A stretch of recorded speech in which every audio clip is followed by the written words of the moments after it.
L'aide humanitaire entre de nouveau dans Gaza et c'est une première depuis 5 mois selon Israël. 120 camions sont arrivés dans l'enclave hier. Des parachutages de vivres vont également se poursuivre aujourd'hui. L'état de malnutrition des habitants de Gaza a atteint des niveaux alarmants selon l'Organisation mondiale de la santé qui parle de 63 personnes décédées, mortes de faim sur ce seul mois de juillet, dont 24 enfants de moins de 5 ans. Les armes devraient se taire aujourd'hui dans plusieurs secteurs de Gaza. Maël Benoliel est à Tel Aviv. Alors est-on rentré, Maël, dans une nouvelle phase aujourd'hui ?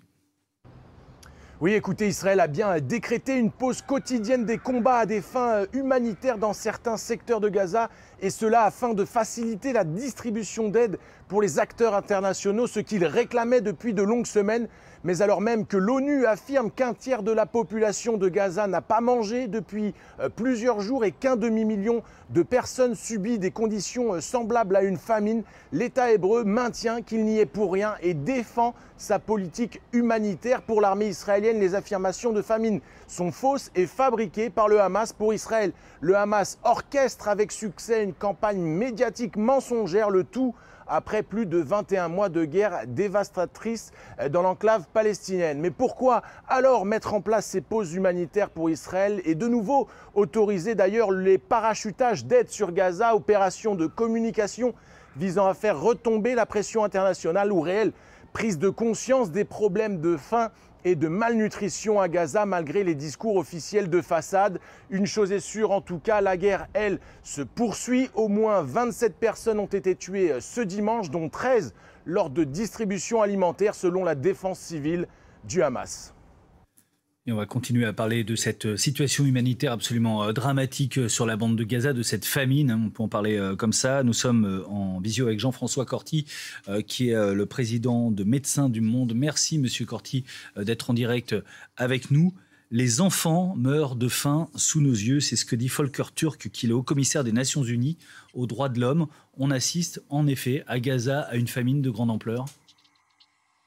Ah oui, absolument. C'est une famine créée par la main de l'homme, créée de manière délibérée par un siège qui s'applique depuis 21 mois et porté par l'armée israélienne. Dans les activités de Médecins du Monde, et nous sommes basés aujourd'hui à Deir el-Balah, à Gaza City notamment, nous avons des cohortes d'enfants décharnés, malnutris, qui sont en train de mourir sous nos yeux. Déjà, nous avions mis en évidence lors d'une enquête faite entre juillet 2024 et avril 2025 sur près de 14 000 enfants, des taux de malnutrition à hauteur de 20%, y compris affectant les femmes enceintes et les femmes allaitantes. Donc la situation ne fait que s'aggraver et on est au bout, effectivement, des conséquences d'un siège totalement assumé qui est en train de tuer à petit feu 2 millions de personnes. Et l'exceptionnalité, si on peut dire, de cette situation aussi, c'est qu'après avoir tué plus de 400 humanitaires sous les bombes, les autorités israéliennes assument que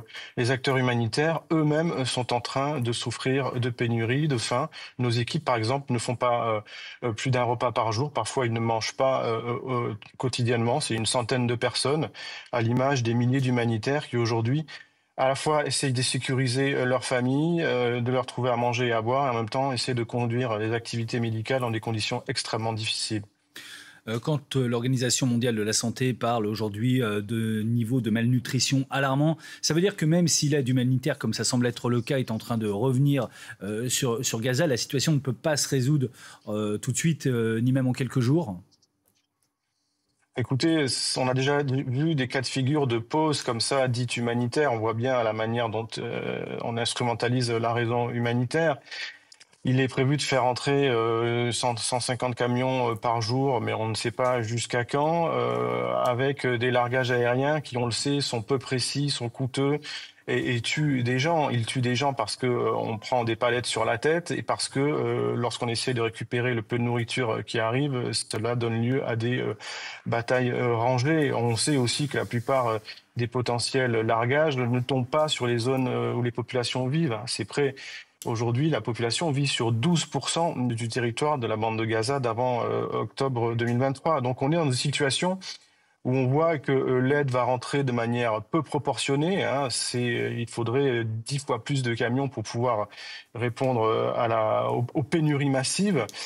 C'est aujourd'hui une situation où il faudrait des centres nutritionnels avec des soignants par dizaines pour poser des perfusions, des sondes nasogastriques pour relancer la nutrition avec des nutriments spécialisés pour les milliers d'enfants qui sont en train de mourir. On n'assiste pas du tout à ça. On assiste aujourd'hui à une forme d'aide humanitaire qui est une réponse à la pression internationale, mais qui est, on va dire, une forme de communication qui n'est pas du tout adaptée à la situation. En fait, aujourd'hui, personne ne remet en question les annonces officielles des autorités israéliennes de vouloir déporter les populations vers l'ouest et ensuite vers le sud, vers une fameuse ville humanitaire que serait Rafah avant de les expulser de la bande de Gaza. Donc personne ne remet en cause ça.